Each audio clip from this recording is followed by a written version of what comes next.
So welcome. So we're going to do periodic sound waves, and there's a number of things we're going to talk about, which I'll leave you to read through. Let's just get started. So, speed of sound. Basically, come down here and get a pen.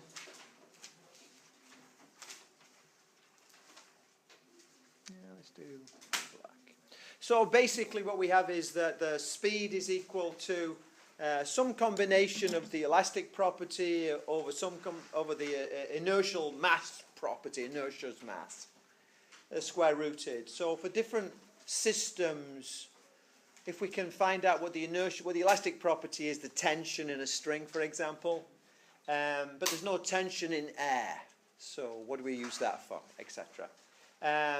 Or the inertial property, the mass per unit length of the string, etc. Then I can work these things out. And so for a string, we've already touched on the fact that the velocity of the energy going down the string is equal to the square root of the tension divided by this mu. And this mu is mass per unit length. It comes up a few times. Sometimes mu means something different. But within this context, mu means the mass per unit length. How many kilograms per meter of the string do I have? Is it a really heavy string, in which case it will not want to transmit the energy very much, or is it a lighter string? Fair enough, we've seen that. And then we say, well, supposing we don't have a string. Supposing we're talking about something like sound, which is a longitudinal wave. So what's the equation then? And again, you go, well, it's going to be the square root of something that's elastic. And the thing that's elastic, if you remember from Physics 1, was the bulk modulus was a measure of elasticity. So it was the B for bulk modulus. And then something, well, not mass per unit length. What about mass per unit volume, which is the density? And so you see these two equations, as often the case, are analogous to each other. So knowing one means knowing the other, as long as you know the translation. The unit, the symbols, yeah, we got Greek symbols floating around in there. You know, we just got to get used to that. It's not the end of the world. So we have, for a transverse wave on a string, for example, we have that. And for a longitudinal wave going through a medium, we have that. Very similar equations. And then what about the effective temperature? Well, we care about this. Mostly we come across it when we're talking about the effective temperature on air. Cold days versus warm days. There's a different quality. If you live in a place that's, well, we get cold days here as well, but not so many of them. But in Britain, you get 6 months of really cold and 6 months of not so cold. And you do notice the difference in the way that the sound is transferred from one place to another. And we have an equation. It's an empirical equation. It's V is equal to the standard speed for sound, which is 331 meters per second, modified by the temperature effect, which is the square root of 1 plus Tc over 273. Okay. So sound propagates through air that has a bulk modulus of that and a density of that. What speed would the sound be? So V is equal to, and I remember that it's the square root of the elastic thing, and the elastic thing is the bulk modulus over the inertial thing. And that makes sense. The bigger the mass, the slower the speed. That's the way it's got to be. So the inertial thing for this thing would be the density. So this would be the square root of B, and B is 1.2 times 10 to the 5, and V, and the density is 1.2. I'm in standard units, that's Pascal, so I don't need to worry about that. I'm in kilograms per cubic meters, I don't need to worry about that. So this would be the square root of 1 times 10 to the 5, and that equals, take my handy-dandy calculator out. Well, let me do it. Okay, so then people can see it. Okay, so then it's going to be second square root 1 second e to the 5, and that's going to be 316.23, 316.2 I put down, yeah, so 316.23 meters per second. Put it in a nice box, and we're done. Okay, so not bad. Sound propagates through granite that has a bulk modulus of that and a density of that. And this is, I'll do this really quickly because I want to make sure I get finished today. So these are real numbers, by the way. I looked them up just because I wanted to do something. I want to give you a feel for this. So this is going to be 50 times 10 to the 9 over, and this is 2700. So this is the square root. I'm going to get my calculator for this. So this is going to be 50 second EE to the 9, enter, divided by 2700, enter. So that's going to be a big long number. I'm going to go second square root, second answer, and I'm going to just cut to the chase. 4303.3 meters per second. So big difference. Sound will propagate a lot faster through a solid than it will do through air. Okay, so, and you know, we can use this if I send an ultrasonic wave through granite and there's a flaw in the granite, a crack, it will bounce off that interface, and there'll be a time delay for that pulse to get back to me, and I can then measure how far away that crack is. So they do that on everything from seismology to try and find oil fields to cracks on the welds of oil pipes. That's all that kind of thing. Ships' holes, they'll do this. So good technology. And then what is the speed of sound through air at 0 degrees C? So V is equal to 331 square root of 1 plus TC over 273. So that's 331 square root of 1 plus 0 over 273, which equals, well, by the look of things, that's 331 meters per second.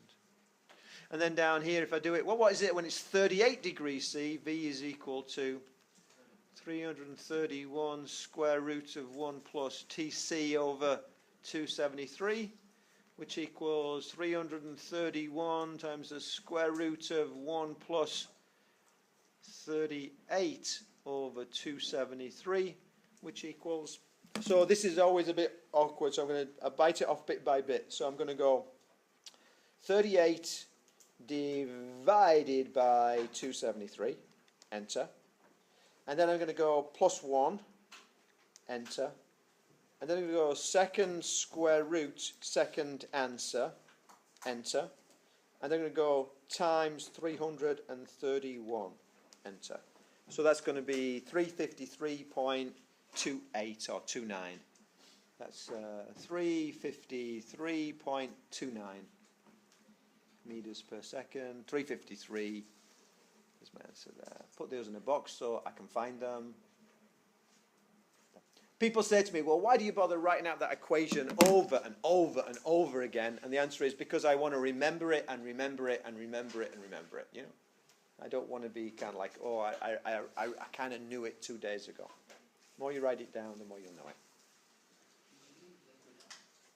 So we did the sound going through solid and air. What about liquid? Just between. Don't worry about it. Okay. It's not in the notes. I guess it'll be one way or the other. It's a bulk thing, so you can use bulk modulus, I guess. Yeah, you can use the liquid. You can use the bulk modulus on that. Not the bulk modulus, the bulk modulus on that. Yeah. Okay, so we have a piston going backwards and forwards. It's a bit like a speaker cone in a musical speaker, and we have it in a tube so we can see what's going on. And if we could visualize the pressure waves, and sometimes we can, if we make a very dense vapor, we can sometimes visualize it. We might be able to see the particles or condensation where the pressure is highest, for example. And we'd call these things compressions, and we'd typically call these things rarefactions. I see in my notes these are called condensations. Well, either word's good, I guess. Condensations and rarefactions. They're just terminology. And, you know, the problem with this top diagram is it's really hard to draw, so what can we do? Well, if we recognize that where there's the condensation, there's a high pressure, and where there's a rarefaction, there's a low pressure, we can draw a pressure curve. And in fact, that's what we'd measure if we had a pressure sensor and we pulled it through there. That's the graph we would get. Sinusoidal graph. Okay. If I ask myself, well, I don't want to plot pressure, I want to plot displacement. So I imagine the air molecules all evenly distributed, and then I say, well, let's plot how far air molecules move. I get another sine curve, but the irony is that things don't move much if you're at the middle of a compression, because everything's coming towards you. So there's no displacement for the middle of the compression. If you're on the left of the compression, you'll move to the right. And if you're on the right of the compression, you'll move to the left to kind of make it a compression. And if you're in the middle of the rarefaction, of the low pressure bit, the rarefaction, then you won't move. Can you see how there's a phase change between these two? You know, they're not perfectly lined up. And I don't care. It's kind of like an interesting thing to look at. In my wife's department, Communication Sciences and Disorders, they care about the detail of that tremendously. They do sound far more detailed than we do sound. And so she cares a lot about that. I don't care so much about that. If I want to try and give some math to this, and I've got to be straight with you and say that you are, on this page, you're responsible for being able to interpret the equations if I put them on the test. I would give you these equations and say what's going on, basically, as opposed to you memorizing these equations. So don't blow them off and say, we don't need to worry about that, because I don't do it very often, but I might put one down and say, hey, you know, you were given this equation, you know, how does this vary with that, or put some numbers in or whatever. So what we're saying is that the displacement of a small volume element from its equilibrium position is given by S, which depends upon the position along the tube and also the time, is equal to, well, it's going to be a maximum value of S, that's the maximum displacement. And then we're going to get, well, look at this graph. It's kind of like a cosine relationship, isn't it, the way I've drawn it?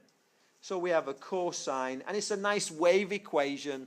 So what do we have? Kx, it's going to the right, kx minus omega t. We kind of done this equation before, just not in this context.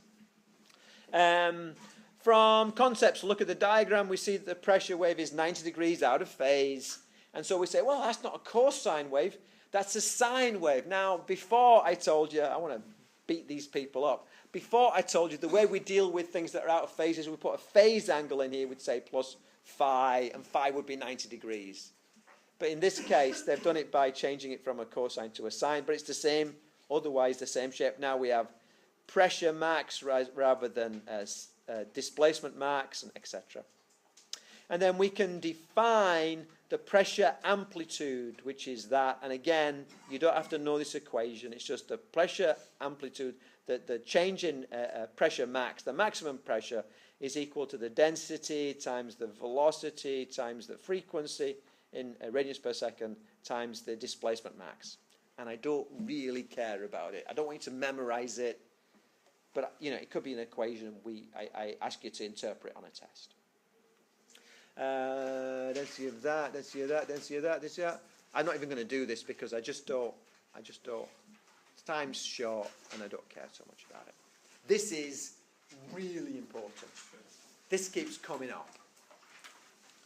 and that is intensity. We talk about intensity of sound, intensity of light, intensity of radiation. And what's going on? We have energy per second.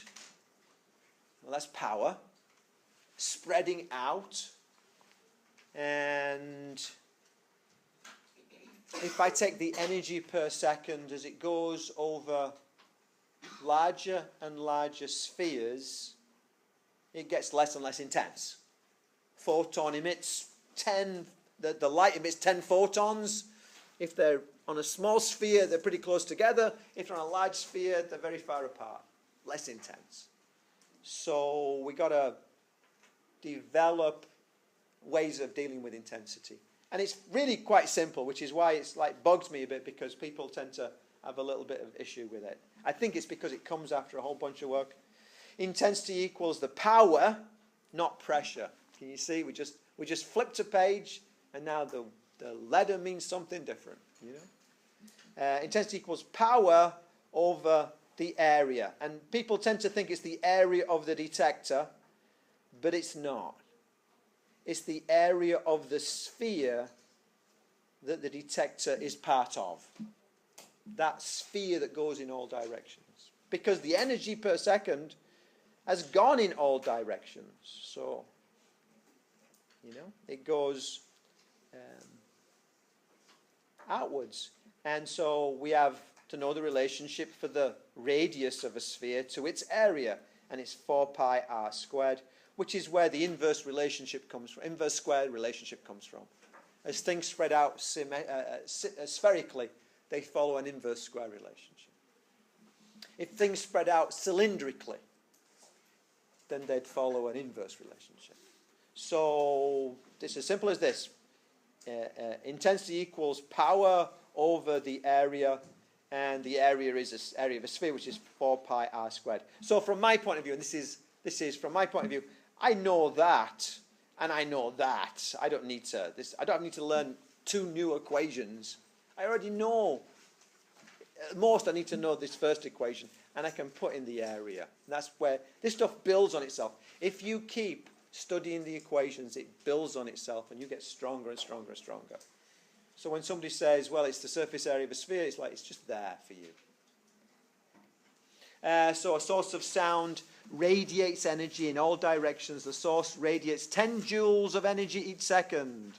So here's my source, and I'm radiating in all directions. And my power, I didn't say power, but I said it was joules per second, which is power. 10 joules per second, which just, by the way, is 10 watts. Yeah. So what is the intensity of sound at a point that is 2 meters away from the source? So I go, well, intensity is equal to power over area, which equals to the power over 4 pi r squared, which equals 10 over 4 times pi times 2 squared, which equals 10 over, that's going to be 16 pi.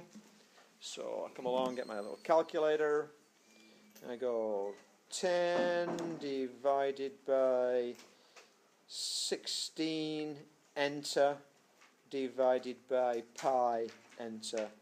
And I am getting 0.1989. It's going to be watts per meter squared. And is that an answer that's on there? 199, that's close enough. Cool. So I find this sad because people, I don't know what it is, but people they'll sometimes get this basic equation backwards, you know, and just kind of drive in a little bit. Intensity is watts per square meter. Question or comment? If you were to double the radius, would you just multiply it by 2 and plug it in? So the way I do it is if I was to double the radius, then I would, whatever answer I had for now, I would divide that answer by 4, because it's an inverse square relationship. And that's another kind of question I can ask you where I say the intensity of light, or in this case sound, is 20 watts per square meter. what would it be if you were 3 times further away? I say, well, if you're 3 times further away, then that's 1/9 of that intensity. So I can just take that answer and divide it by 9. So if I was to double the radius and I hadn't done that, I didn't have a value, I'd just put, rather than 2 in, I'd put 4 in and do the same problem. And along came Alexander Graham Bell. Actually, I didn't realize it. There was another guy who actually recorded sound before Alexander Graham Bell did. But he wasn't trying to reproduce sound. He was trying to visualize sound. And so he had a membrane, like a speaker, like a microphone speaker, and a needle, and he scratched the vibrations of the needle onto a piece of glass so he could visualize it, so he could see it.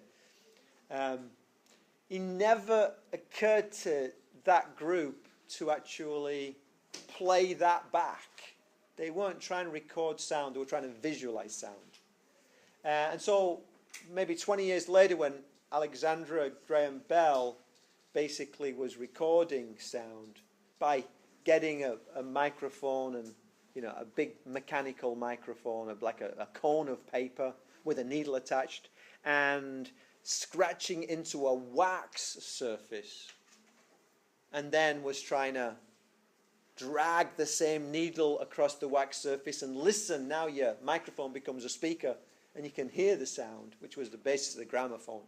The guy said, well, I did that 20 years ago. And he did, but he didn't. And in fact, one of the I think it's the Smithsonian, got hold of his images and using laser light played them for the first time ever.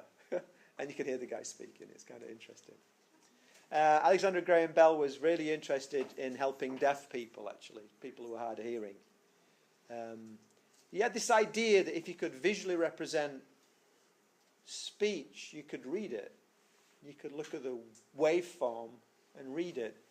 And my wife tells stories about, my wife goes to the Acoustic Society of America, which has everything from dolphin sound people talking about the language of dolphins to musicians talking about new ways of playing instruments or new instruments, to people from the government who work on sonar,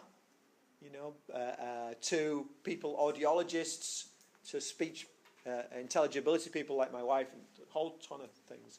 And when I first met her and she found out I was a physicist, she was not impressed. And so the first thing she realized was I didn't know as much statistics as she knew. I made some offhand comment about psychology. And man, we were driving along and she just gutted me in the car by asking me a series of questions. And then she said, I guess you don't know as much psychology as you need to know. You don't know as much statistics as you need to know. It's like, man, that's brutal. And then the other thing she did on that same journey was she leant across and pressed my horn because somebody was in her way. And I looked at her and it was like, I'm driving here, She, oh, sorry, she goes, yeah. It's like just... So, and what she said to me was, she said, the reason why she's not that impressed by physicists is because every year somebody wanders across into the speech language, the bit that they do, and they sit at the back, and then they'll ask really naive questions about why did you just do this and why did you just do that? And they'll look and they'll answer a couple of the questions, and the answer is basically, well, so-and-so tried that in 1890 and it doesn't work because it's more complicated. And then, well, so-and-so tried that in 1930 and it doesn't work because it's more complicated. And then eventually they'll turn around and say, are you a physicist? And it'll always be yes. And it's like, well, we've been doing this for 100 years, and you've been doing something else. So you want to come and join us? Here's the textbook, start reading, But physicists do have this tendency to think, I should be not recording any of this, but physicists do have this tendency to think that we can just apply our skill to everything, It's like when the classical music decides to play Led Zeppelin, and it's like, well, we can do that because we're musicians, and it don't sound kind of right. It doesn't sound like Led Zeppelin, because Led Zeppelin sounds like Led Zeppelin because it's appropriate for it, you know. It's different, but not so good, in my opinion. So,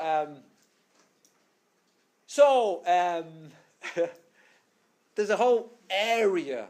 If you want to help people, and but you want to be a scientist, there is areas that you might not come across, you might touch on in your undergraduate, and this is one of them. You know, they need people who know science, and you know they can get lots of people who want to help people. That's not the limiting factor. Well, you can't be a jerk and be an audiologist. You know, you've got to have some bedside manner. But there's a lot of science here that's quite detailed. That we don't drive you towards. We drive you towards engineering kind of thing, you know. Okay, so Alexandria Graham Bell wanted to be able to have people visualize speech, and it's not so easy.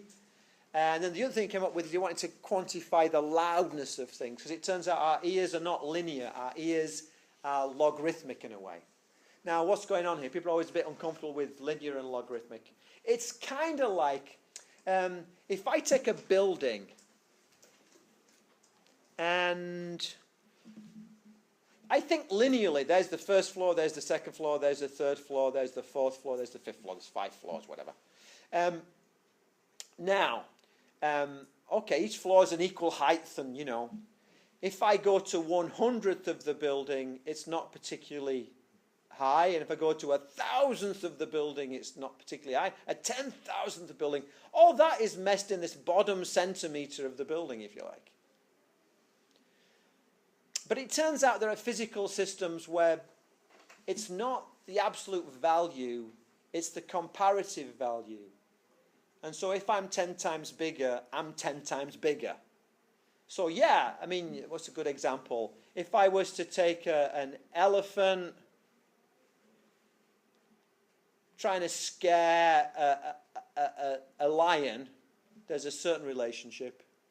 If I take a beetle trying to scare an ant, there's the same relationship.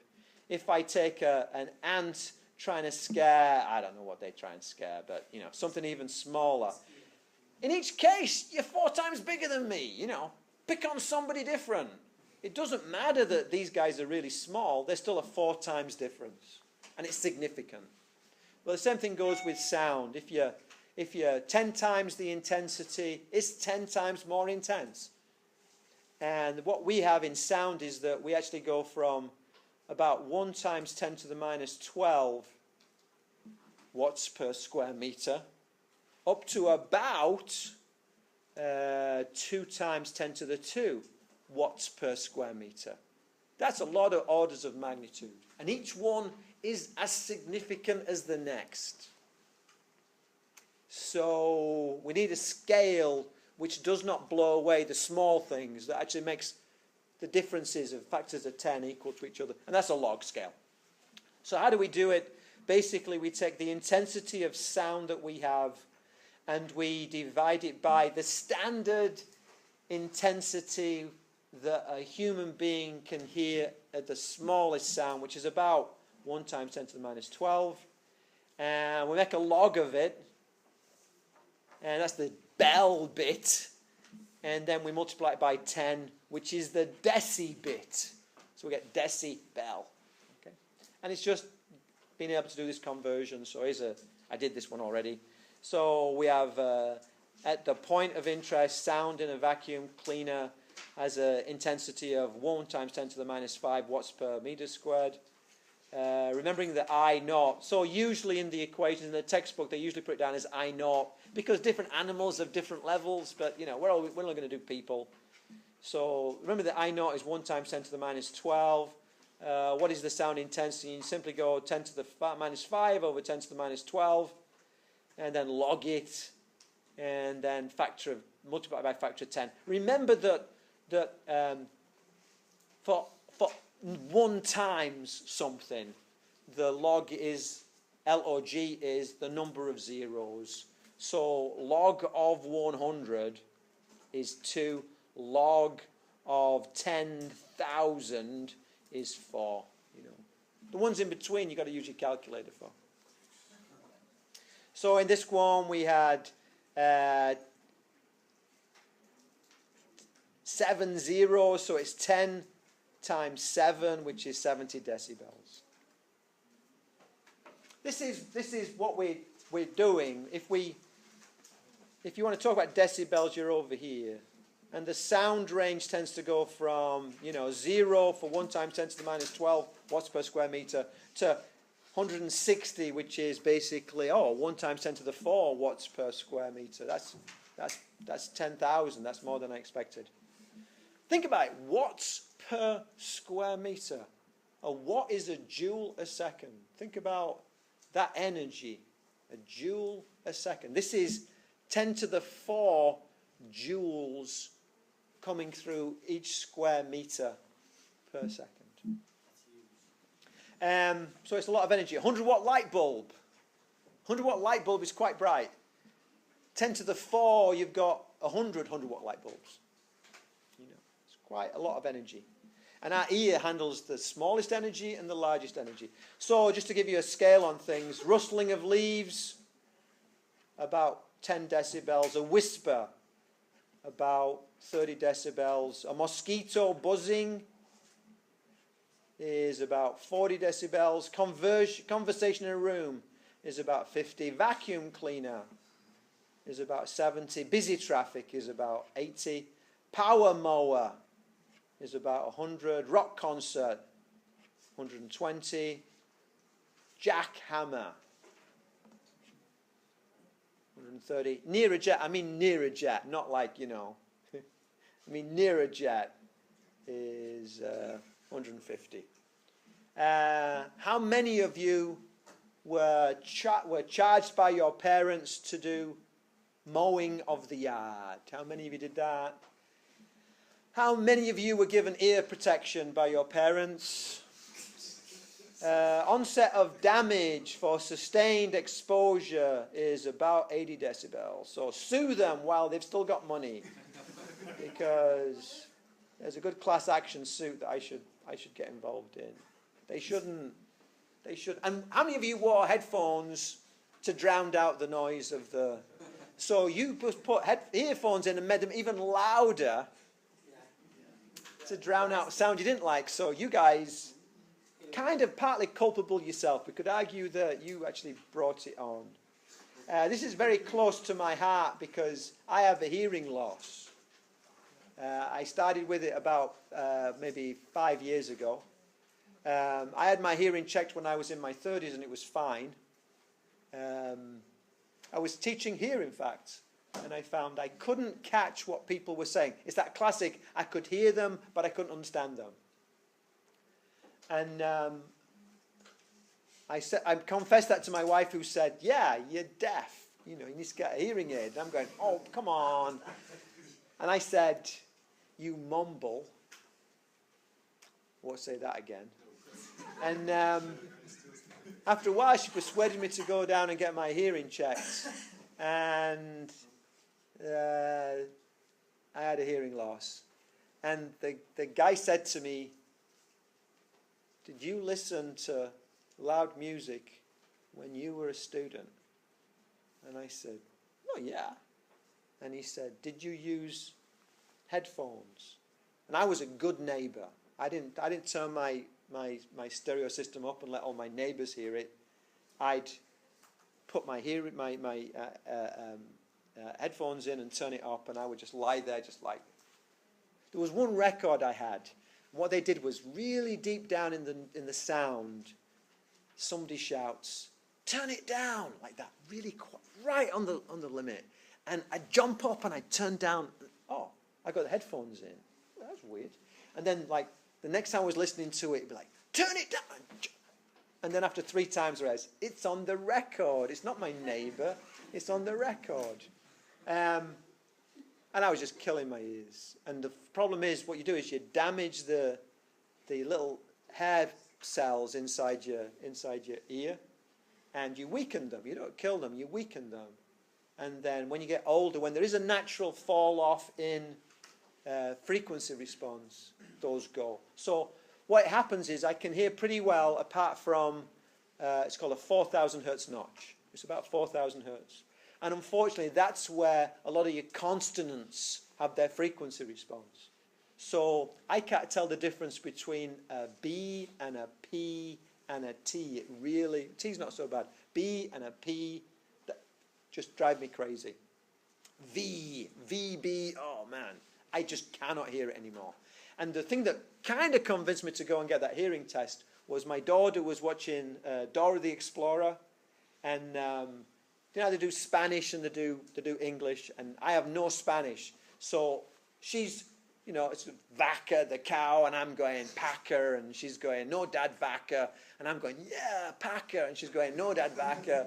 And I went, oh, I've got no context, so I don't know what the word is, so I cannot hear the difference. And it's a real pain for a couple of reasons. One is I always wanted a really expensive stereo system.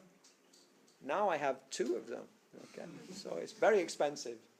And the second thing is you can just see it on family members. It's grinding having a family member who is hard of hearing because communication just becomes hard. It's not that people are mean. It's just that it's tough. And I didn't show it to my wife, but I was reading this article about the divorce among couples where one partner or the other has a hearing loss is significantly higher than the average. So hopefully she'll never see that. So it's like at the point of interest, sound from a whisper is 3 times 10 to the. So what was it? dB is equal to 10 log I over 1 times 10 to the minus 12. So this is 10 log, and this is 1 times 10, 3 times 10 to the minus 9 over 1 times 10 to the minus 12. So dB is equal to 10 log 3 times 10 to the, that's going to be plus 3, isn't it? So then I get my handy-dandy calculator, and I go, let's have a look, 3 times log times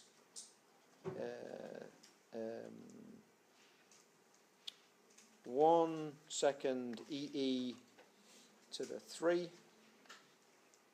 That's going to be 9. So this is going to be 9. Whoa, that's that right? Messed that up. Yeah, messed that up.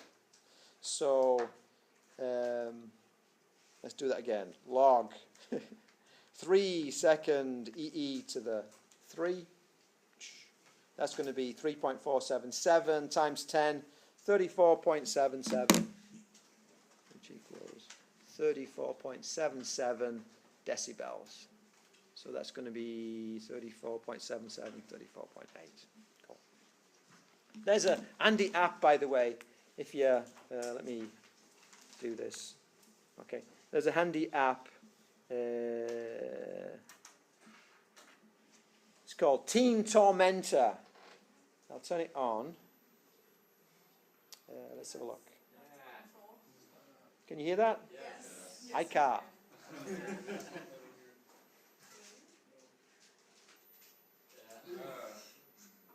I can't.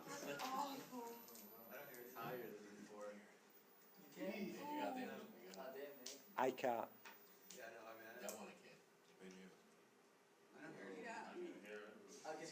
I can't. That's like a ringing, not even a sound. I can't. I can hear that one too. You can all have some hearing. Oh, that's as young as it goes, 24. What's the frequency on that? Let's have a look. Does it tell you it's 19 kilohertz? Wow. Let's go to the other end. I can hear that. That's everybody. Okay. Can you hear that? No. There is Now we got a game on here. No. Anyway, so that's free app. upgrade to the program. Anybody know what the stealth ringer is? Teenagers have it sometimes. It's a very high frequency ringtone, so your parents can't hear it. And so you can go to your room and you talk to your buddy, and your parents are not on you because you're getting too many phone calls and all that kind of stuff. Yeah. There's actually, the story I heard was in some stores they will put a high frequency pitch there, and it's to keep teenagers out. It's like to make it kind of uncomfortable. You don't want a whole bunch of kids hanging around. Put that, the old folks won't even know it's there. You don't need to card people at a club. You just put this thing there and people, I can't stand it in there. Well, guess what? Have you noticed how when you're at the side of a road, the traffic tends to have one pitch when it comes towards you and one pitch when it goes away? Yeah. As a kid, I thought that they changed gears as they went by me, and then suddenly it dawned on me that not every car is going to change gears when it goes by me. So it's probably some physics going on there. And so here's what's going on. What happens is that if you just stood still and you listen to a speaker across the room, there's a little bit of a delay before the first compression wave gets to you.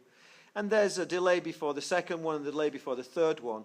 And if you imagine in time, what happens is that what is emitted as 1, 2, 3 is heard later on as 1, 2, 3. Bum, bum, bum is bum, bum, bum when it's heard. There's a delay, but it's the same frequency. But if the speaker actually moves towards the person, although it takes the same amount of time for the first wave to get to you, compression to get to you, there's less time for the second compression because it's closer when it's emitted, and there's less time for the third compression because it's closer, and so on. So there's a reduction in the wavelength. If you look at the wavelength here, it's quite long. There's a shorter wavelength here. Short wavelength means higher frequency. And so what is emitted as a 1, 2, 3 would be heard as a, after a delay, 1, 2, 3. Now I'm using numbers rather than, what's emitted as a is heard as a because of that change in pitch. And if you move the speaker away, then there's an extension of the wavelength, and so you get a lower pitch. And you can move the listener and leave the speaker alone, or you can move both of them, whatever you want to do. This is all summarized in this equation here, which looks complicated. Basically, what it says is that if you are foreshortening the distance, these are positive values, and if you're extending the distance, these are negative values. So if the observer was running towards the speaker, that would be a positive value in there. If the observer was running away, that would be a negative value there, and so on down here. So remember the positive over the negative, but then ask yourself, is this thing getting closer or getting further away? If it's getting closer, call it a positive velocity. If it's getting further away, call it a negative velocity. Okay? Because here's the alternative. You learn 4 equations, 1 for each case. And it's a real pain, So here we have approaching the source of a stationary observer. So the observer is stationary, so we don't worry about it. That's a 0 on top. And because we're approaching, that's a positive. And if we have the same thing, but now stationary source, approaching observer, then this VS is 0. Approaching source, that's a positive V observer. And so on. When it's a receding, it's a negative value. When it's a receding, it's a negative value. So it's just basically learning to use the equation. Car sounds a 261 hertz. So this is 261 hertz. Horn. It approaches a stationary, this is 45 meters per second, is the stationary observer. The speed of sound in air is equal to 343 meters per second.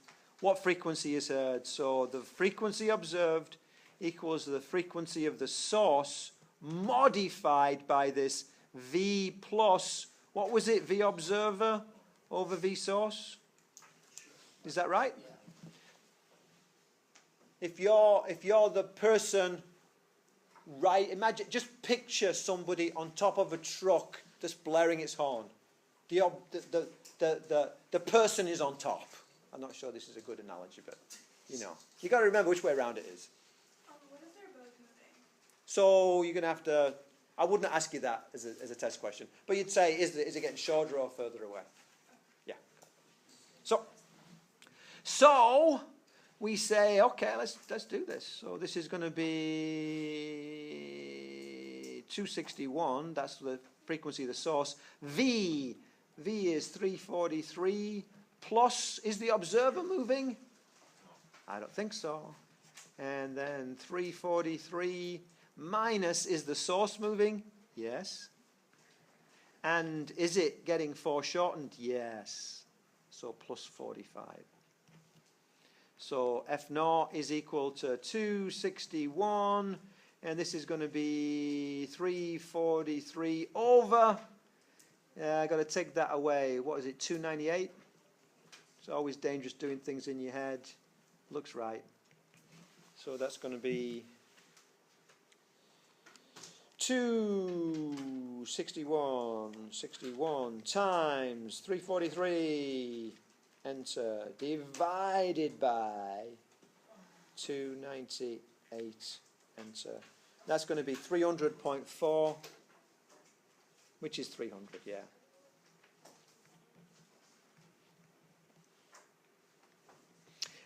Now let's just stop for a minute and say, does this make sense? I expect a higher pitch than what I got, and I have got a higher pitch, so at least that much makes sense. Is it 300 or 315? I can't tell, but at least I know it's higher. If you make a mistake on your sign, if you said that Vs should be a negative, you'd have a smaller frequency. So it's really good just to double check on your signs. Is it bigger? Should it be bigger? And is it bigger? Should it be smaller? And is it smaller? And often you'll be able to catch a mistake. Okay, not bad.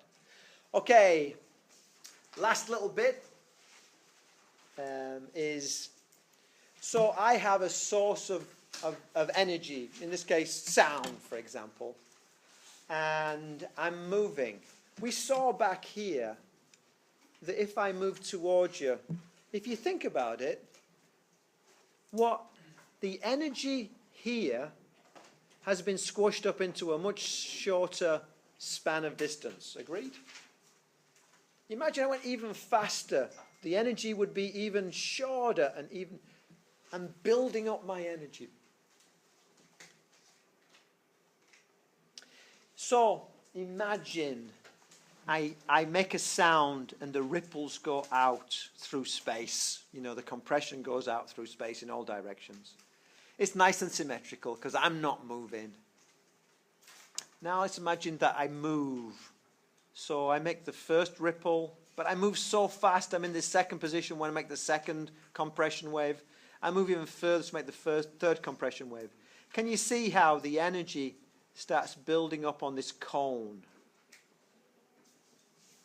And if I go even faster, the cone gets narrower. I'm really missing a diagram here. Let's do this, where I don't move so much. So there's my first ripple, and then I move there. So there's my second ripple. Then I move there, there's my third. Can you see how it's asymmetrical, but the rings are still inside each other? And then I go and I get the first one, and I'm going to go a bit faster now, and there's the second one, and there's the third one. Can you see now how I've got this point where there's all the energy is at that one edge? So here I'd hear the hum, the way it was transmitted. Here I'd hear a higher frequency hum. Here, when that sound gets to me, I hear a bang.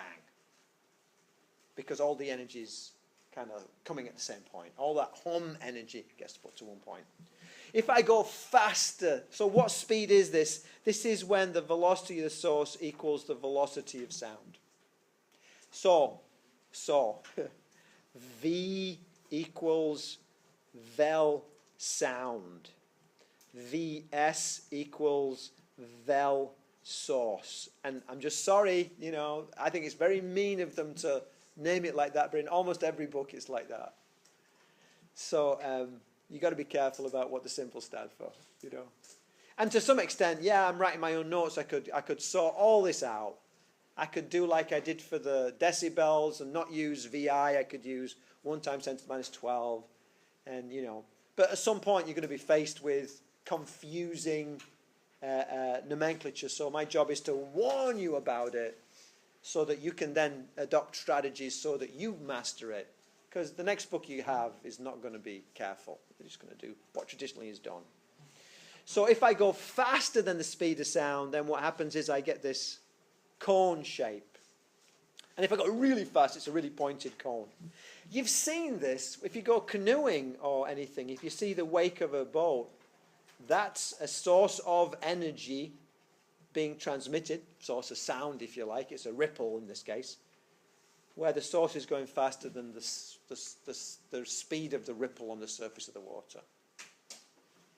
If I look at this geometry, then there's a certain velocity of the energy, velocity of sound in this case, and so in 1 second the sound will go that far.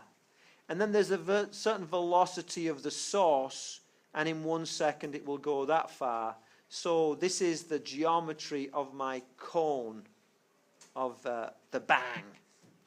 And what I can see from that is, well, that angle, the so-called Mach angle, which is the angle from the straight-through direction of the source to the actual ripple, if you like, is going to be the speed of sound over the speed of the source.